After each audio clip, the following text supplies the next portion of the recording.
Olá, sejam todos bem-vindos.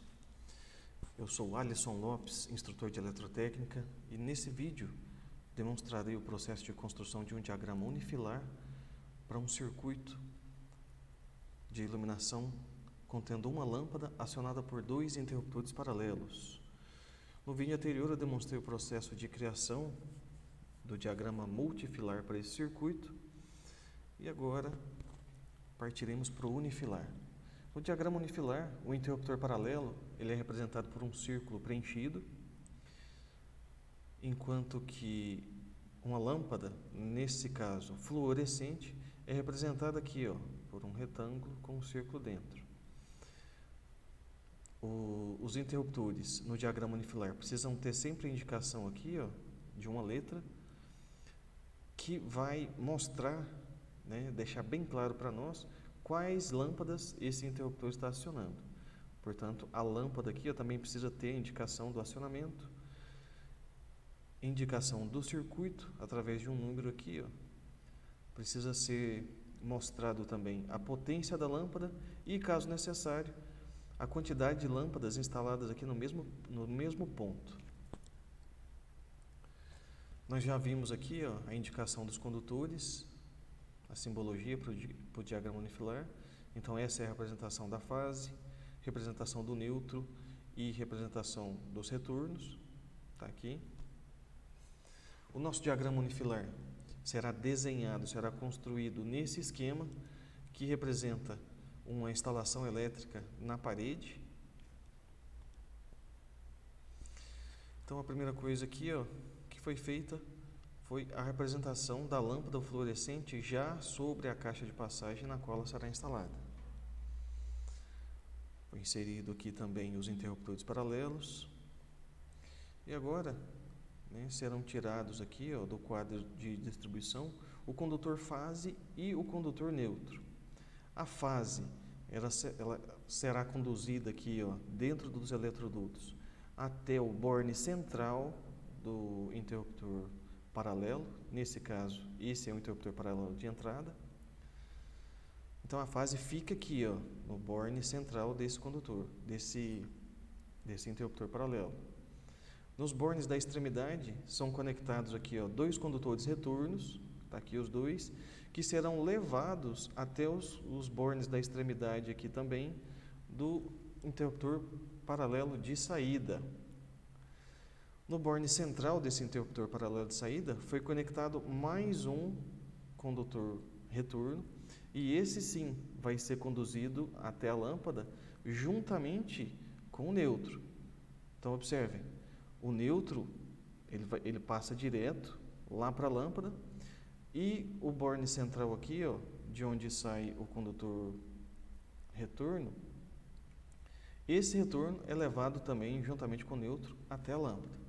Então aqui nós temos um soquete onde é instalada a lâmpada, pode ser compacta, fluorescente compacta. Se for tubular, nesse caso não tem soquete, Mas de qualquer forma, nessa luminária aqui, nesse soquete, é instalado o retorno e o neutro. Lá no quadro de distribuição, é necessário escolher qual disjuntor que vai proteger esse circuito.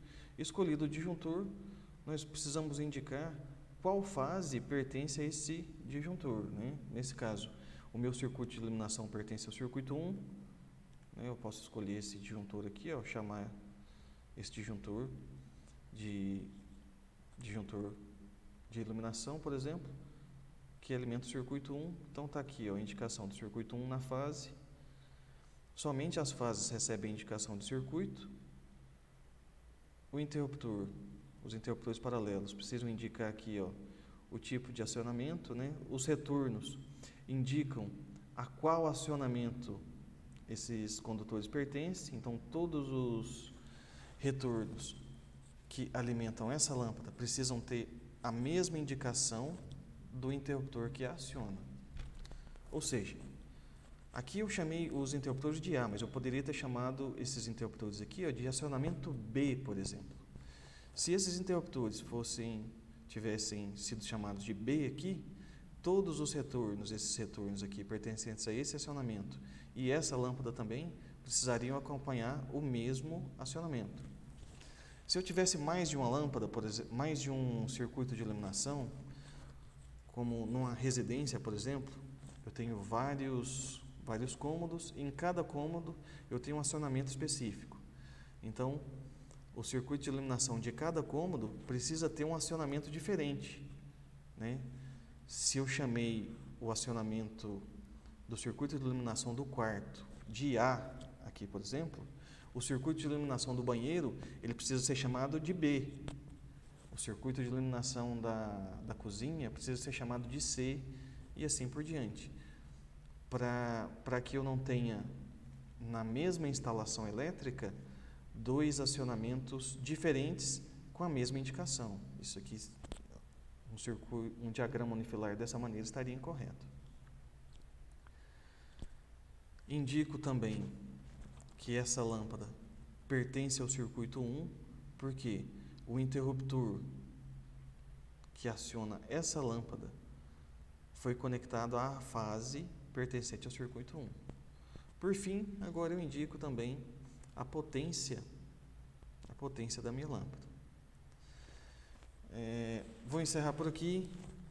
A questão do dimensionamento do circuito já foi tratada em outro vídeo, né? Só você procurar aí no histórico.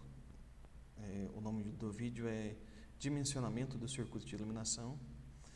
Só que um detalhe em relação ao disjuntor que vai proteger esse circuito. Essa lâmpada aqui é uma lâmpada fluorescente. Uma lâmpada fluorescente se enquadra nas cargas indutivas, né? E isso aí vai determinar qual é a curva do disjuntor que vai proteger aqui, ó, esse circuito. Certo? Então, espero que tenha sido útil. Se você gostou do vídeo, curta, por favor, compartilhe. Se ficou alguma dúvida, não deixe de postar aí nos comentários, que assim que possível eu responderei tenho respondido a todas as dúvidas, né? Tenho tido poucas dúvidas. Isso por enquanto é um bom sinal, mas qualquer dúvida, coloque aí nos comentários que eu não deixarei de responder. Então é isso, bom estudo a todos. Não deixem de conferir o vídeo de dimensionamento de circuito de iluminação e quando for dimensionar o seu circuito, não se esqueça que essa lâmpada aqui se enquadra ela pode ser classificada como uma carga indutiva, diferente da lâmpada incandescente, que é uma carga resistiva, certo? Então, até o próximo vídeo.